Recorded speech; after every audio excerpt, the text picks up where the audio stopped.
website and an additional email follow-up.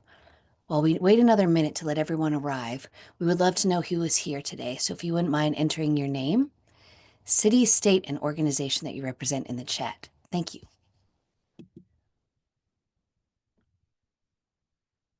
My name is Mandy LeBlanc. I'm a contractor with the School-Based Health Alliance. Many of you are here familiar with our work, but if you're not, I wanted to give you a quick overview of who we are. We are a national organization that works to support and advance school-based healthcare. We offer standards to the field, we do data collection, and we provide training, technical assistance, and consultation to support school-based health centers from the planning stage all the way up through expansion and improvement. We have a few reminders for you today. Before I move on to the learning objectives, I wanted to review some housekeeping and reminders. You can hear us, but we can't hear you. You can use the Q&A icon at the bottom of the screen to ask any questions, or you can put them in the chat. We will have a quick portion at the end of the session for questions and answers today. If you wish to have closed captioning on, there should be a button on your screen that either says CC or closed captioning.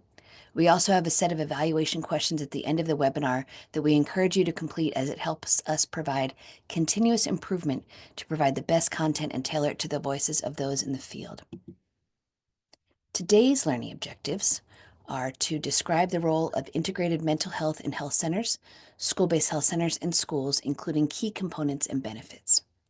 Use case study examples to identify best practices and address challenges in implementing integrated mental health approaches, and learn, explore, and apply strategies from key resources, including the School Nurse Mental Health Toolkit and programs, and to strengthen mental health support in health centers and school settings.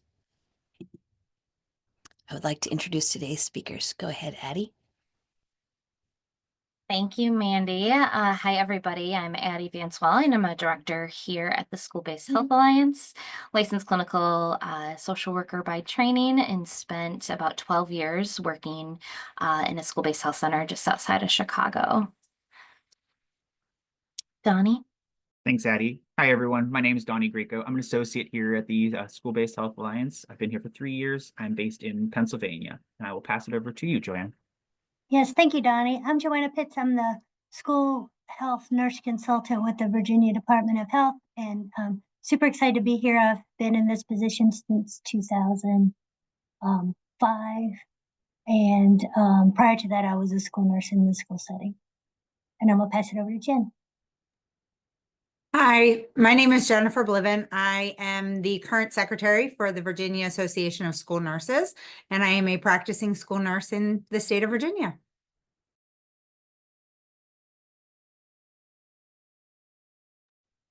All right, so I thought it was pretty important that we start out with definitions.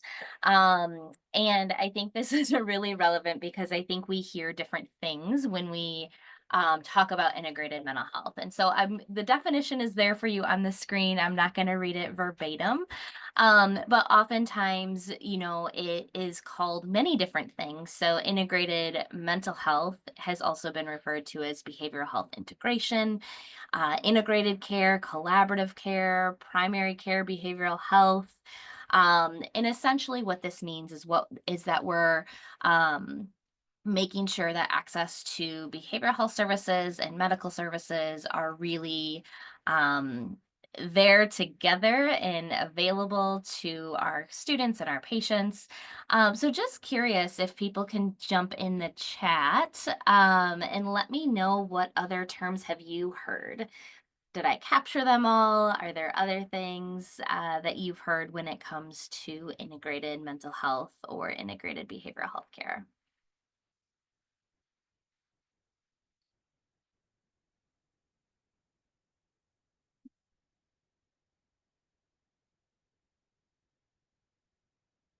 And if I covered them all, that's fine too. Whole child care. Okay, great. All right.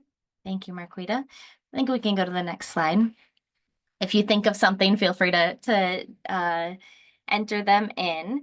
Now this slide really kind of gets into, I know there's a lot of text here, but it really gets into the key differences between traditional healthcare and integrated mental health. And so I want to point out a couple of these. Again, I don't want to read the slides verbatim, but I think the service delivery is pretty important, right? And so this is where, like in a traditional setting, you would have behavioral health and physical health completely separate, so separate locations, maybe across town from one another. Just really kind of doing things independently. Whereas when we're talking about integrated mental health, we're really talking about that co-location and fully integrated within that same system. I think school-based health centers are a great example of this, of how there truly is this integrated piece between primary care and behavioral health in a lot of our settings. And we'll talk through some examples later on of how just co-location doesn't always mean the best integration. So making sure that you're working towards that regular communication and case collaboration and coordination and all of those things. I'm going to point out a couple more. So access to care, I think, is huge. I don't know that I think I'm probably preaching to the choir here, but we all know, and as a behavioral health provider myself, I was very hesitant to refer out because I knew the second that I made those referrals out and into the community, the likelihood of that adolescent would be to follow up with that referral was pretty slim to none, at least with the population that I was working with. So when you have kind of those separate locations, you have to really work hard. Not to say it's impossible, but you need to work hard with those warm kind of handoffs and closed loop referrals and making sure you're following up with the students and the families and really establishing those relationships with those community partners so you're able to provide those closed loop referrals versus having somebody literally in the office next to you. It's so much easier to say, hey, can you come meet Donnie? I wanted you to talk to him about the stressful thing that was going on in his life, right? Like that was something that I was able to just say, like, oh yeah, I'm available right now. Let me come introduce myself to Donnie. And before he left, he was able to make an appointment with me and he knew who I was. He had a face to a name, so to speak. And so that made it much easier for students to follow up. I think sometimes the patient experience can also play a role here. So they may feel really, there's still a lot of mental health stigma out there, unfortunately. And so I think it can feel hard for people to follow up in a completely separate office. And maybe they're not familiar with the setting, and that can just be really hard. Whereas in school-based health centers and in federally qualified health centers, that's really the focus, I think, is really providing those warm handoffs, reducing that stigma, talking about mental health as part of your physical health journey, and just really emphasizing the importance of kind of the whole body. And that doesn't just mean kind of those physical symptoms. It also includes everything going on in your mind. I think we can go to the next slide, Donnie. So I think that I just wanted to highlight some importance related to integrated care.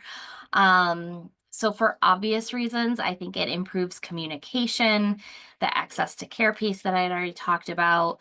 Early identification and intervention can also be really big. So I recall being just around and available for students. So even if they're maybe they did a depression screening and they were maybe a little on the borderline, but they weren't really, it wouldn't necessarily be enough to provide a referral, but maybe there were some specific issues with like sleep or not getting enough food to eat or something like that. And so sometimes, even if the depression screening wasn't positive, the nurse practitioner that I work with would say like, hey, and I'm picking on Donnie today, but say, hey, Donnie really, like there's some symptoms of depression. We're not quite there, but are you able to just like do a brief check-in with him, right? And so that allowed me to be able to really identify him early on and help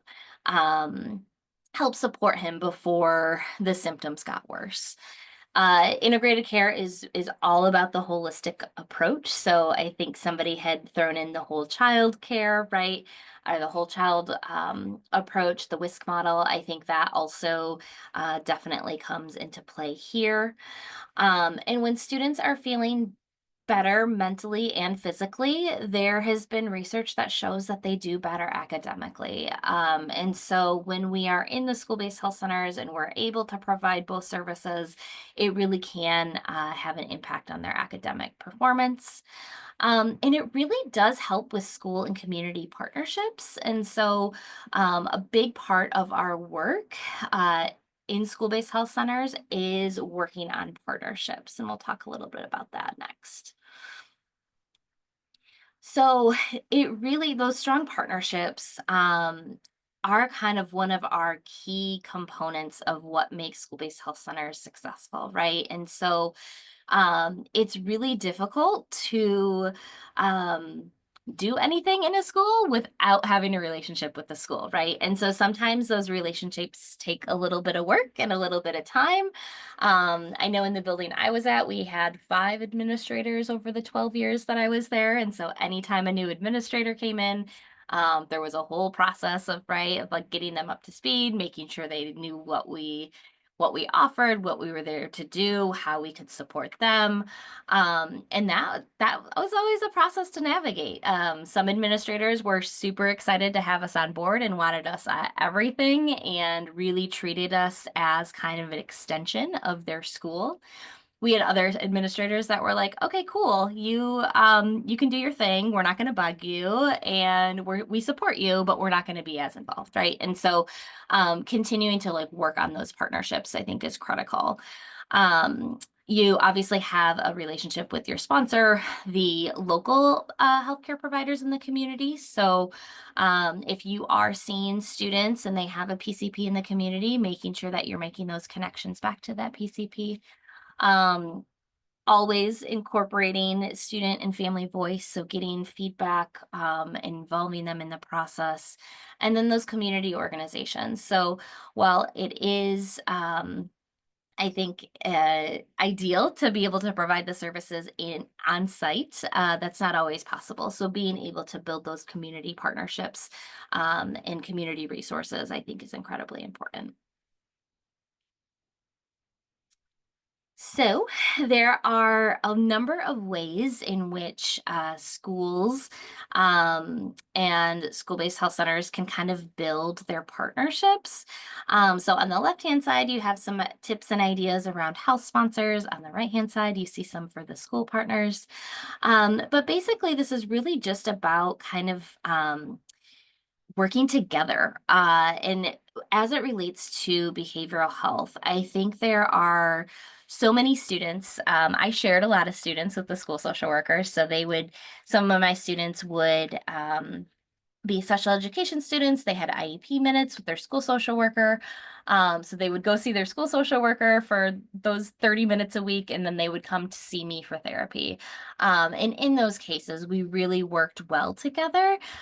So the school social worker was able to focus much more on like the academic piece, and I was able to focus more so on the therapy piece and all of that. And so it really is, yes, it's integration between the healthcare providers and the behavioral health providers, but it's also that integration between kind of the similar minded providers, right? So if you are working with the school counselors and the school social workers, making sure that you're all on the same page. We do have a really great resource that we released a couple years ago related to FERPA and HIPAA and navigating all of that. I can throw it in the chat a little bit later, but it really does give you a good idea of how to build those relationships and maintain HIPAA and FERPA. Next slide.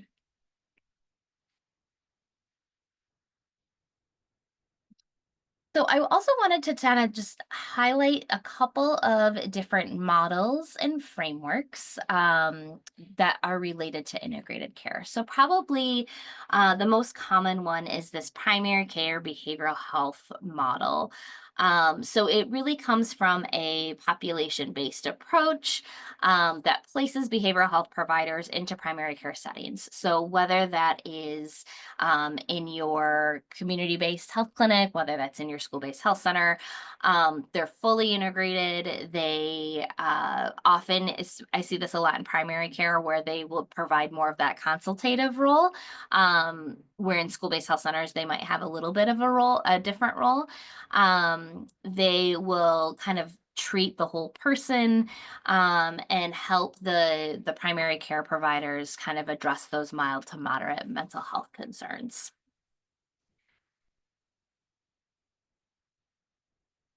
The next model that is out there is the collaborative care model. And this is an evidence-based model for managing more complex mental health conditions in primary care. So this has been done in pediatric primary care. We are aware of some school-based health centers piloting this, and we're super excited to learn more about those results. But really what this does, it allows for the hiring of a dedicated behavioral care manager. Each state has different requirements. Only some states have open billing codes for this. But if you want more information, feel free to reach out and we'll provide that. But there really is, there's a psychiatric consultation piece. It's measurement-based care, so they're regularly screening and doing kind of updated screenings and tracking how students are improving.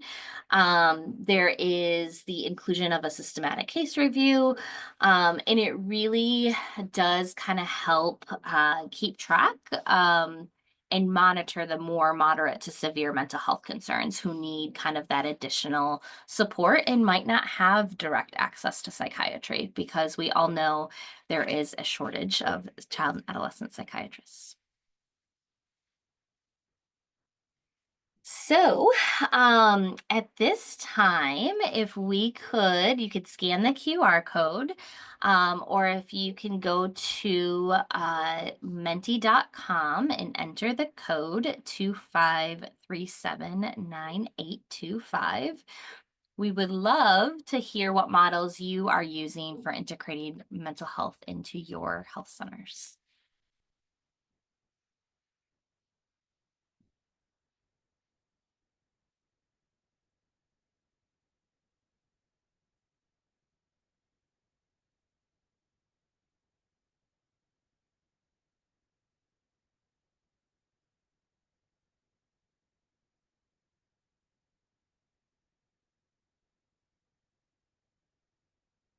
So the code again is 25379825.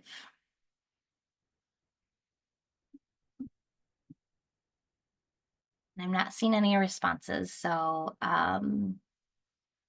somebody in the chat can maybe indicate if it's, oh, there we go. All right, so having Article 31 clinic, but doesn't feel very integrated.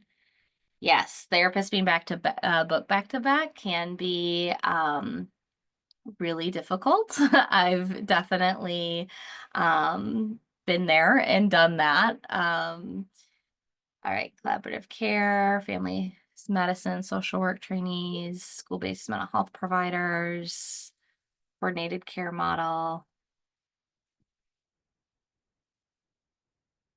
Right.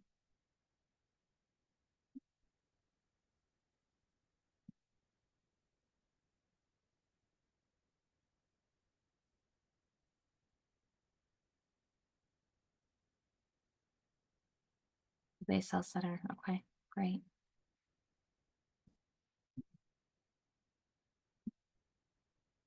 All right, well, feel free to continue to enter those into the chat. We always love to hear your feedback.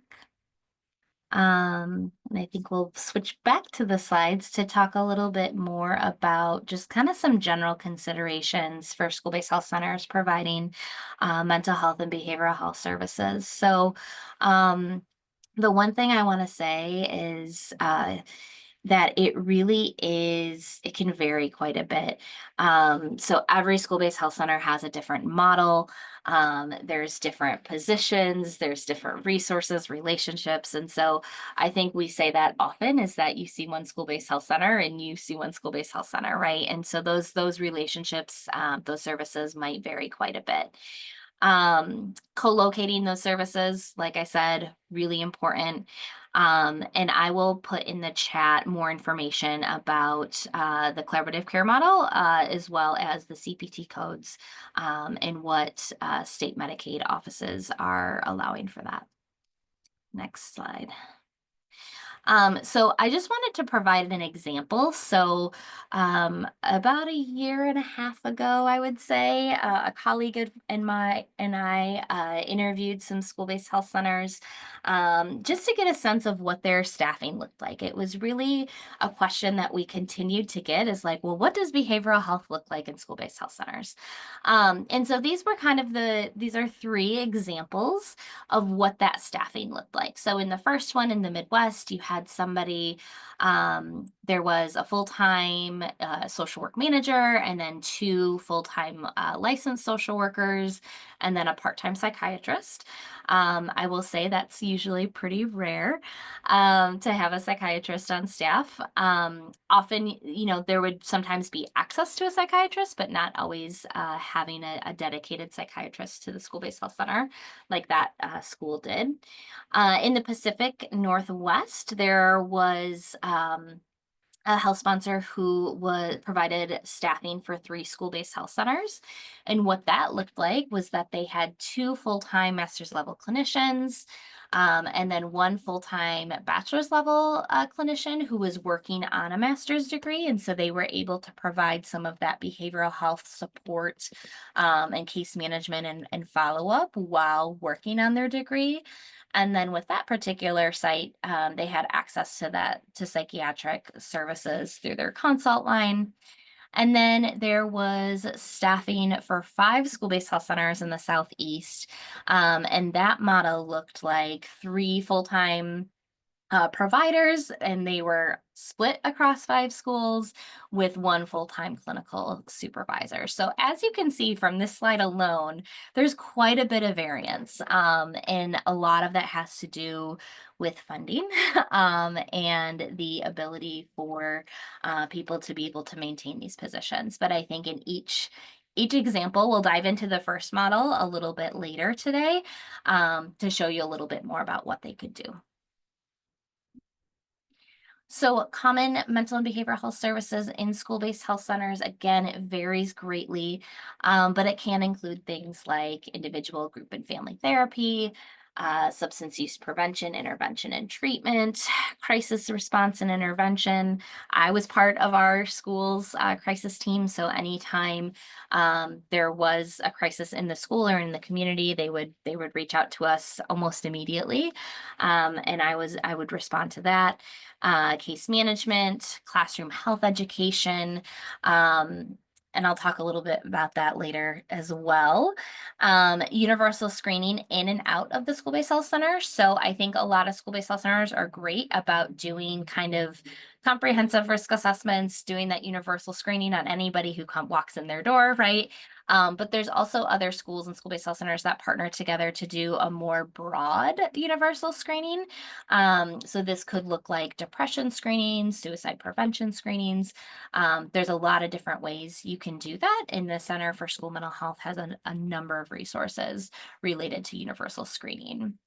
And then there is also psychiatric evaluation and med management.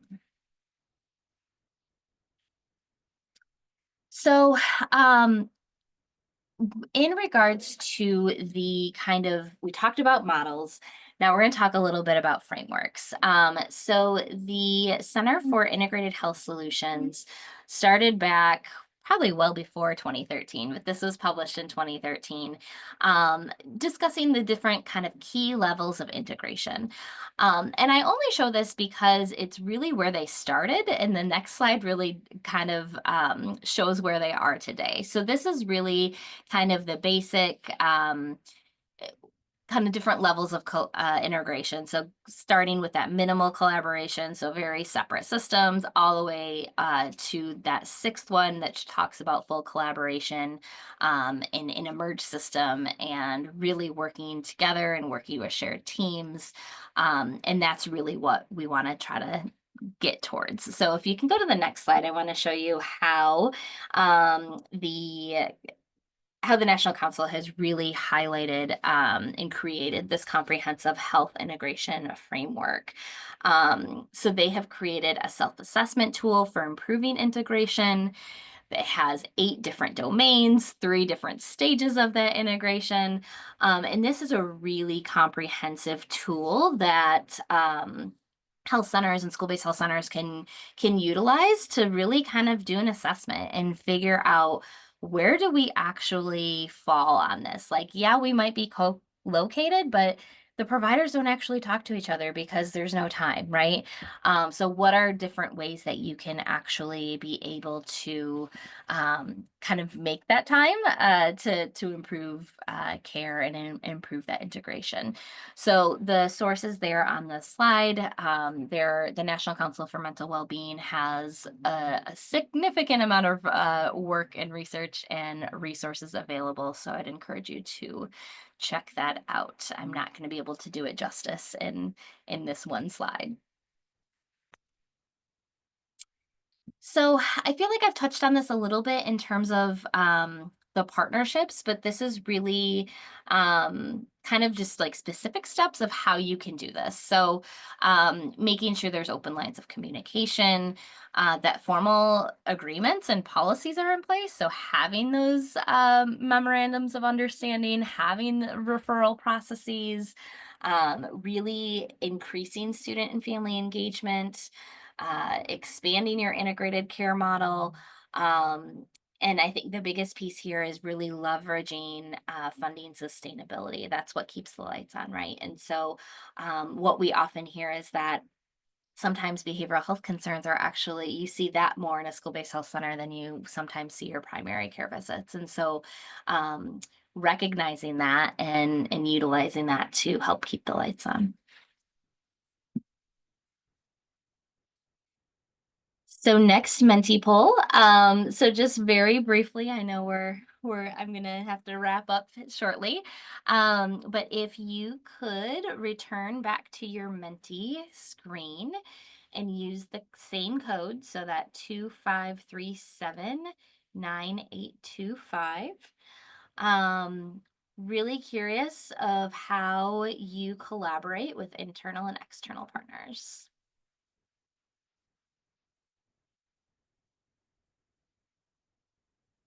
So I love that first one. So scheduled meetings with school counselors, phone calls as needed to PCPs, outside psychiatry, or other involved organizations. That's great.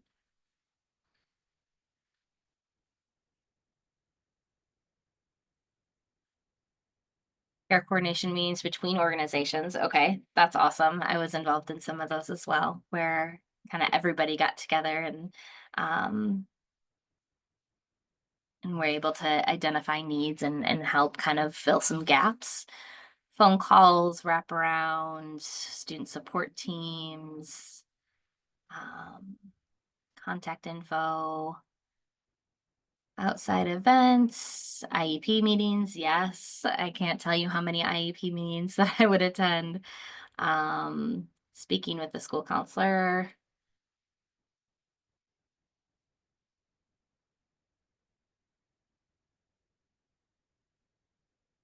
Case management. Yeah, so trying to schedule them at the same time, right? So they can be seen back to back. That's so incredibly helpful. Monthly meetings. All right, these are great. Keep them coming. For the interest of time, we'll move back to the slides. And this is where we're going to shift a little bit. So we're going to talk about a couple examples. So I will get a break from talking in a moment. But I wanted to just bring to your attention this program. So what is a PMHCA? And PMHCA stands for Pediatric Mental Health Care Access Program.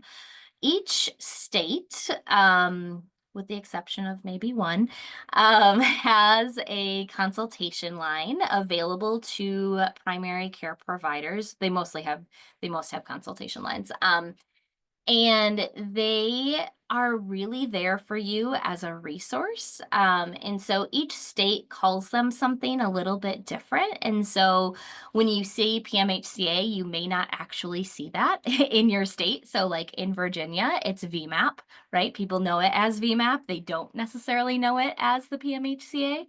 And so every state has a different name, but it's all essentially the same thing, where you as a provider can call in for teleconsultation and get access to a pediatric psychiatrist or a child and adolescent psychiatrist and be able to kind of problem solve, get support, get resources. A lot of them do also provide a ton of training and education that are absolutely open and available to school-based health centers. And then a lot of them also provide resources and referrals for not only the providers, but also for families and community members.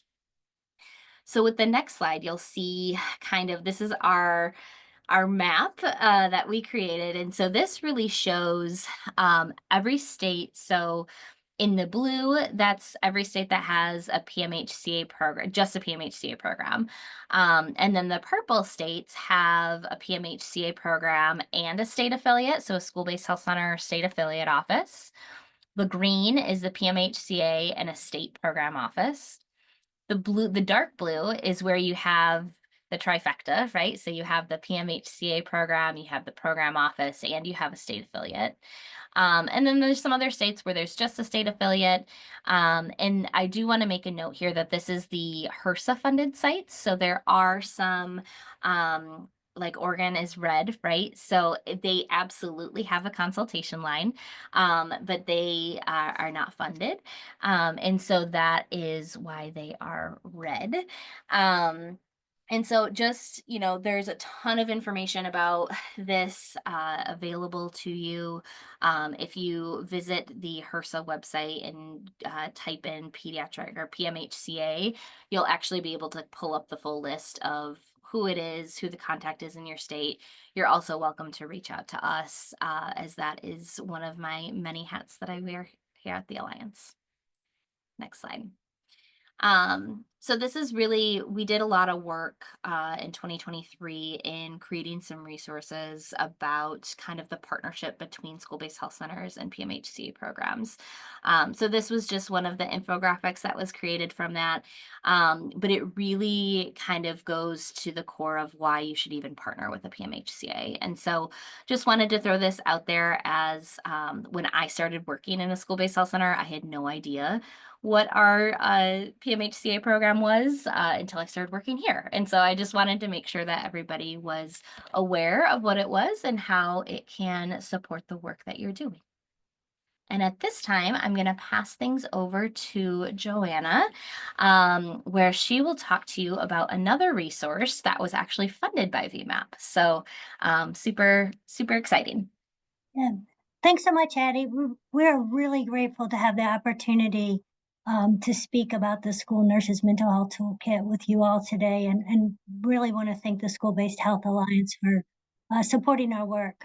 This toolkit was the result of a collaborative partnership between the Virginia chapter of the American Academy of Pediatrics, the Reach Institute, the Virginia Department of Health, and Virginia school nurses from the Isle of Wight, Westmoreland County, and Harrisonburg City. This toolkit provides an interdisciplinary, real-world, evidence-based strategy that supports students. Next slide, please.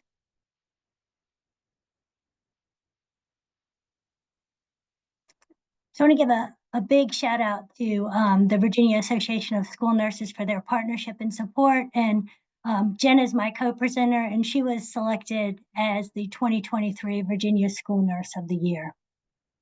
Next slide, please. So why did we create and implement this toolkit in Virginia?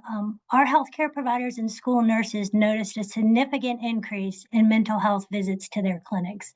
And mental health care for our K-12 students is a top concern in Virginia, but also across the nation, driven by alarming rates of poor mental health and increased suicide risk. And in 2022-2023, the data from the National Survey of Children's Health reported 26% of children have one or more developmental, mental, emotional, or behavioral problems. And Virginia is right aligned with the national average of roughly 1/4 of our children having a mental health need. So if you could, if you're able to, if you could please share in the chat, what are the most common mental, emotional, or developmental or behavioral problems you are seeing in your communities? We can go to the next slide. So I really appreciate what you all sharing, what you're seeing in your communities. And most often we see students with anxiety and depression coming to us for help. So how did this collaboration start? In 2023, the National Association of School Nurses asked school nurses from across the country to collaborate on a consensus document. And this document included 3 priority areas for advancing school-based mental health programs. And was increasing the capacity of school-based providers to address student needs, creating a school and district-wide approach to student mental health, and collecting and acting on student health data. Next slide, please. So who all participated in the creation of this document? The National Association of School Nurses brought together school nurses from 17 states. We went from East Coast to West Coast. 18 nationally recognized organizations partnered to develop the consensus statement, and 4 school nurses from Virginia participated and were the inspiration for the School Nurses Mental Health Toolkit. And even though the title says School Nurses Mental Health Toolkit, this toolkit can be used by any member of the school-based health team. Next slide, please. The toolkit provides an actionable framework for improving mental health services in school and includes practical strategies for helping students. The toolkit is divided by topics and includes deep dives into anxiety, depression, suicidality, self-harm, anger, and school avoidance. This photo reminds me of how I feel when caring for students with unmet mental health needs. At first, everything looks the same and nothing really stands out. But when I take the time to assess, I notice the similarities and the differences, and I start to see the big picture. I remind myself that even though there are many individual pieces, they are often interrelated and equally important. And sometimes I feel overwhelmed and I'm unsure what to do next. And the School Nurses Mental Health Toolkit is a roadmap and provides the school-based mental health team with the resources and supports needed to avoid becoming overwhelmed when a student asks for help. This toolkit provides assessment tools and conversation starters and includes best practices, strategies, and resources. Next slide, please. Since you shared anxiety was seen most often in your schools, let's take a closer look at the anxiety section of the toolkit. When a student experiencing anxiety comes into the clinic, the office, or the classroom, sometimes their presentation or what they report to you may make you think it's a medical condition, a stomach ache or a headache, when really it's anxiety. And the assessment skills are critically important for understanding what the student is experiencing. The toolkit starts off by sharing the signs to look out for, like the academic signs of what a teacher may report, like skipping class or school, what the student reports to the school nurse or the counselor, in their presentation, what others see, not wanting to engage with friends or activities they once enjoyed. Next slide, please. When a student enters your clinic, office, or classroom for help, we encourage the school staff to be curious. In the school setting, you have a lot of kids in front of you that you're caring for, and you're juggling a lot. and sometimes it's very difficult to ask open-ended questions because you just want a quick answer. But open-ended questions may take more time, but they give a lot of information.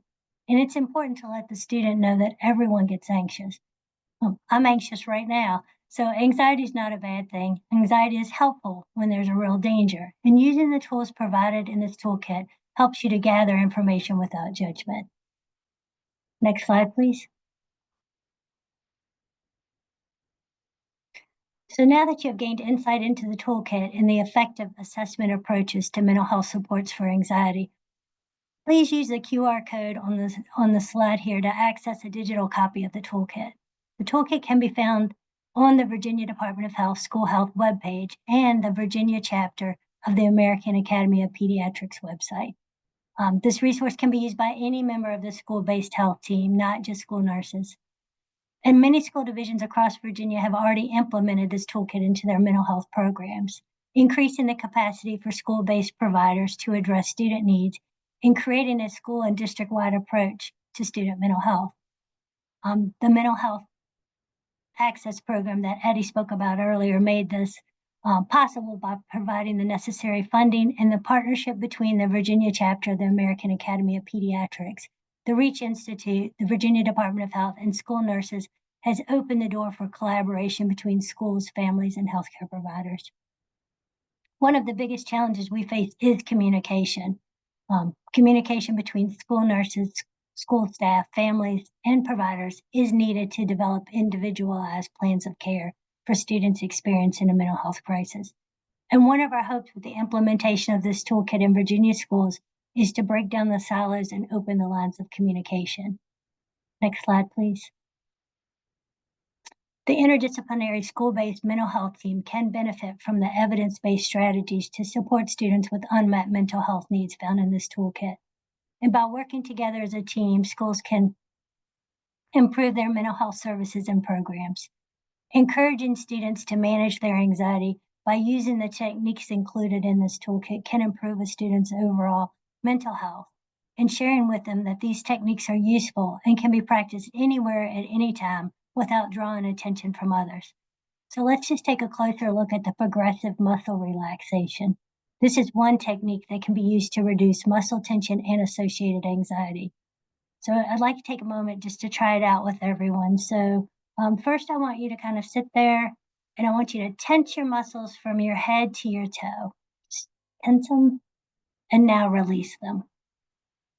Okay, next I want you to take your fist and squeeze them as tight as you can for 10 seconds.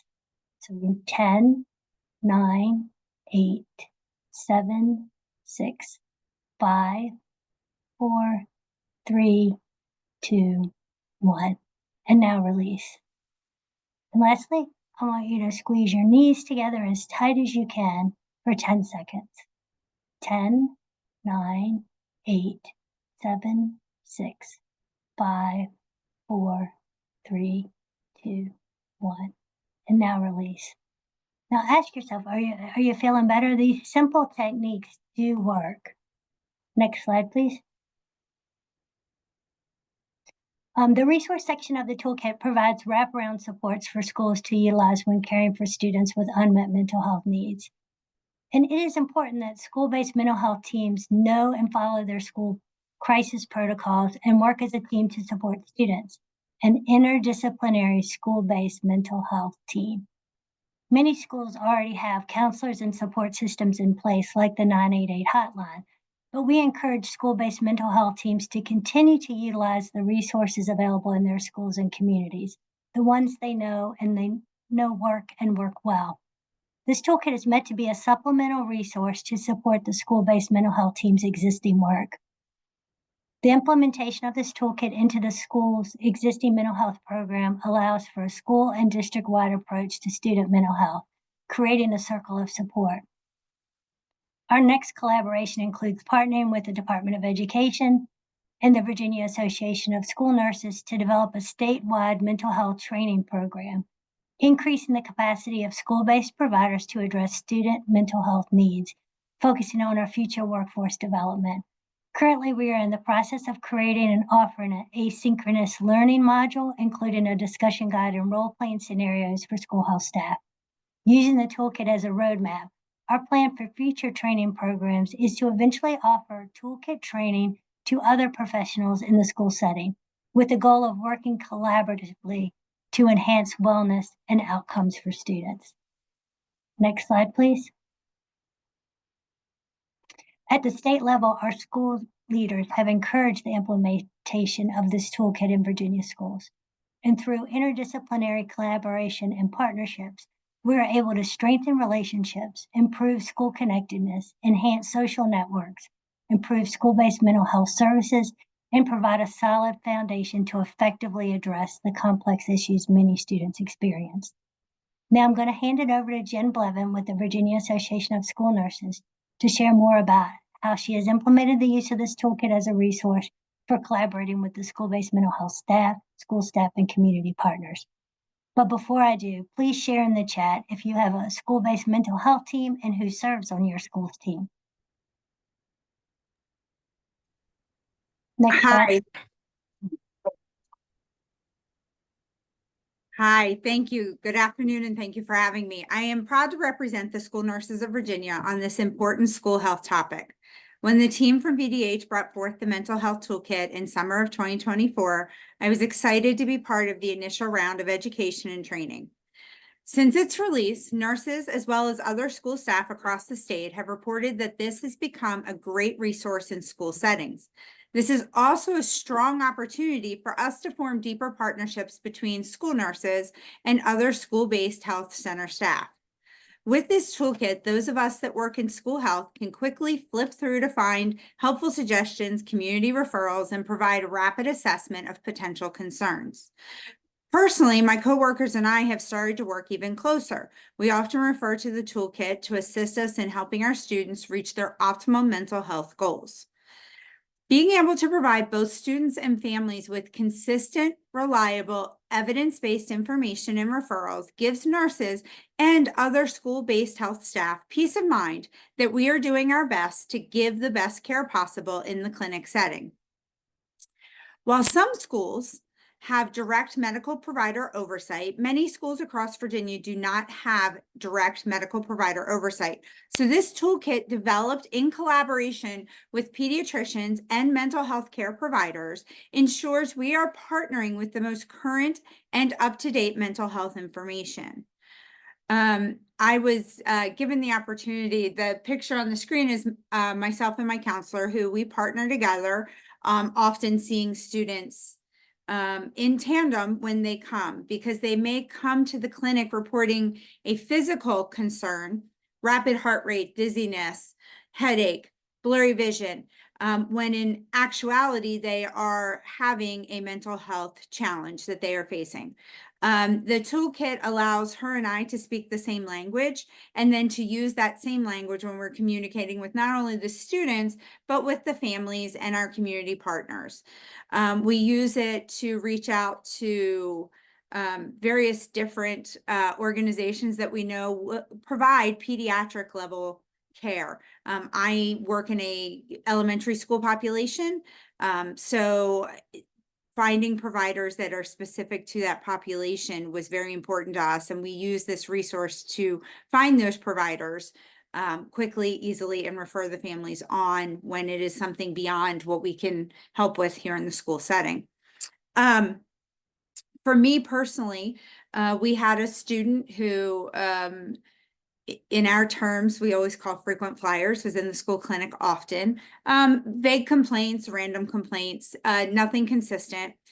But through the training, I realized that this was them reaching out for different things. And I started picking up on some of the clues a little bit more carefully.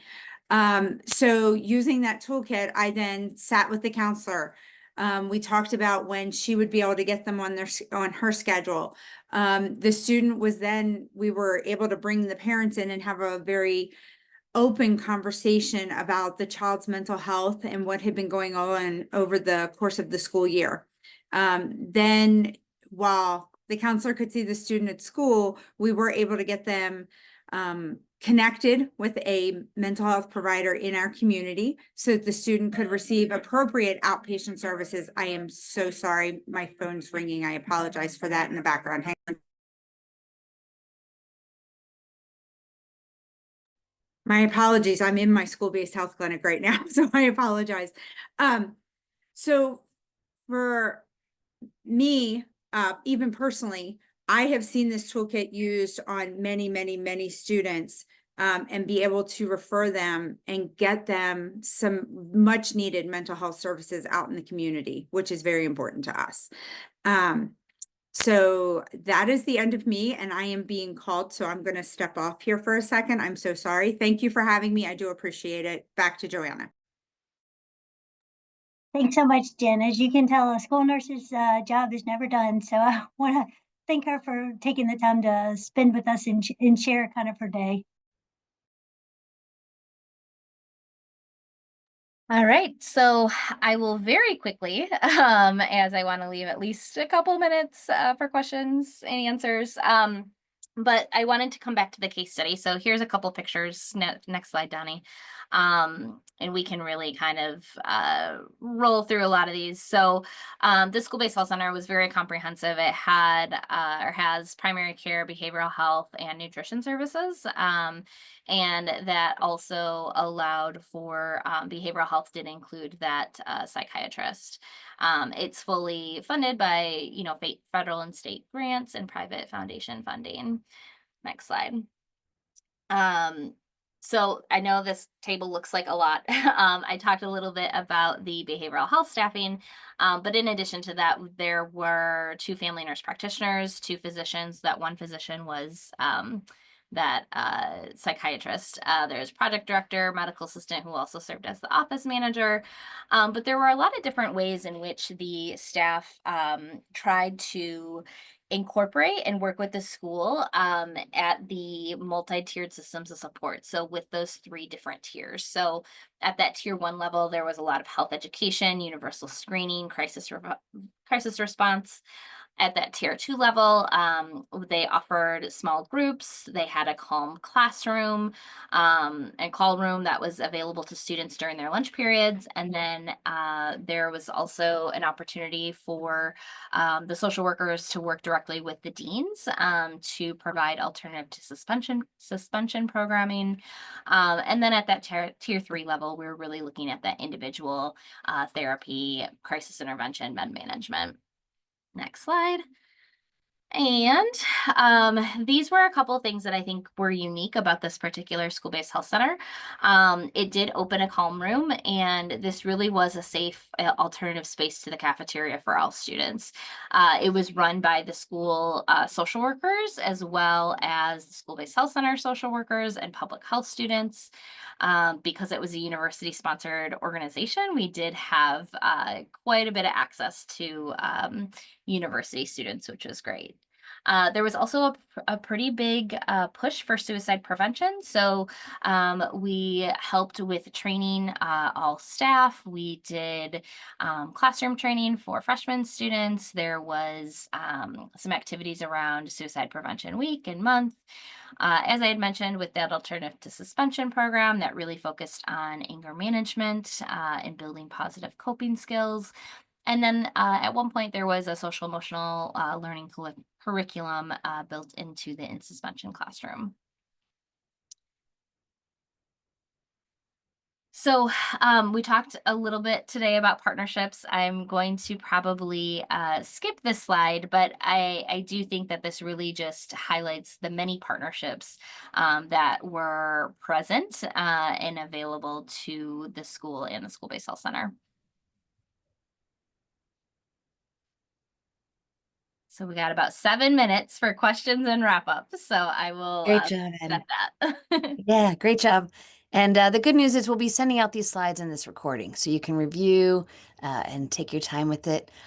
While Donnie gets the poll ready, if there are some questions, you can put them in the chat. We already have some questions, so we're good on that. We have this poll which really helps us with that continuous improvement, if you wouldn't mind answering that today.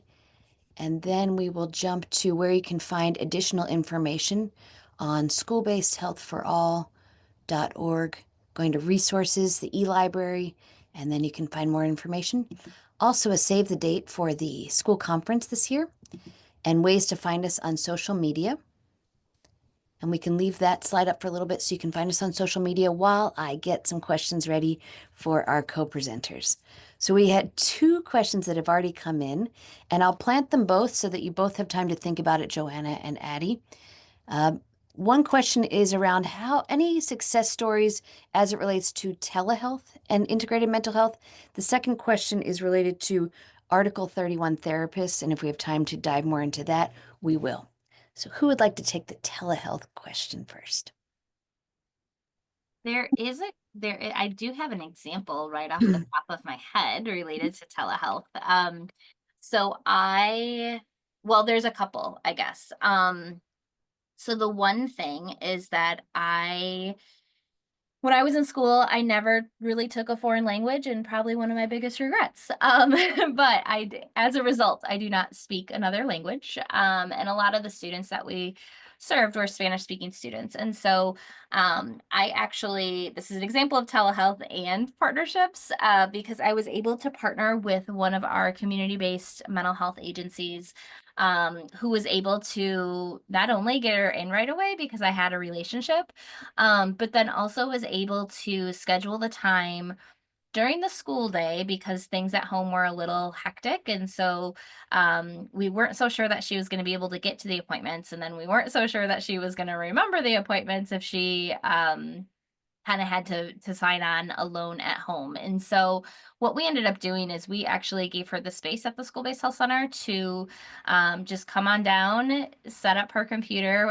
Our school had a one-to-one device, and so she did have a school laptop.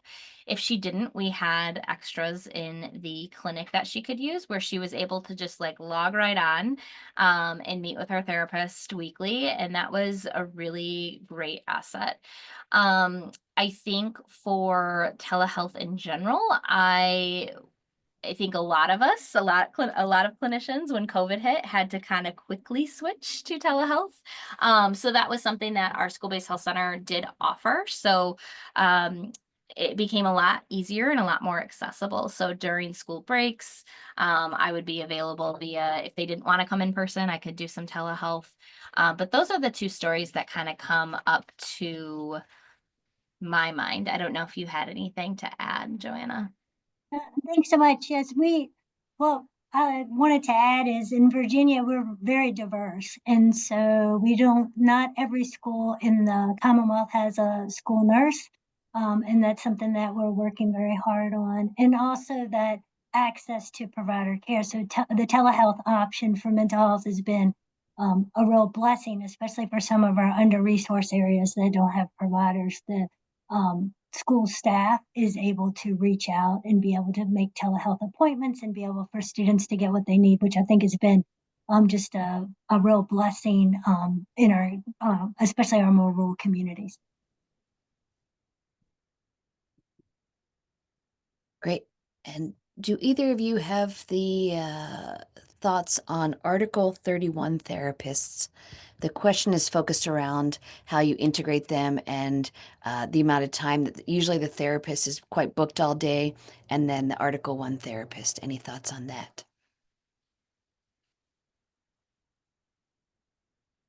So, yeah, I think this comes back to, I think one of the slides I think I shared, or at least said, and maybe I actually didn't now that I'm thinking about it. So school-based mental health providers, it can be really hard sometimes because there may be certain quotas, which I'm thinking that's what you're alluding to with this, where you're supposed to meet X amount of patients a day, and there really isn't that flexibility. And I would try to encourage and have some conversations around that. And also understanding that that's sometimes a challenge and a barrier that you have to kind of navigate. So even if it's the non-school days, if there are times where it's just staff in the buildings, maybe using those times to be able to reach out to staff. I know having that like one-on-one conversation is so much better, but even just reaching out to them by phone, or finding different ways to be able to connect with school staff. But I do know that it can be pretty difficult and challenging, especially if you are seeing students back to back. I can't tell you how many. I was very fortunate in that I worked in a school-based health center that allowed me to really, if somebody kind of walked in with the crisis of the day and I had an opening, I was able to see them. Or if I wasn't available right that moment, I was able to circle back around and get to them that day. But I had that flexibility, and I recognize that not all school-based health centers are set up like that. So it's not impossible, but I think there's definitely room for more conversations around the value of being able to speak with school staff and that care collaboration piece. Thank you, Addie, Joanna, and Jen. It's the top of the hour, so anybody that has to jump off can, and we'll stay on for just a few more moments. Thank you.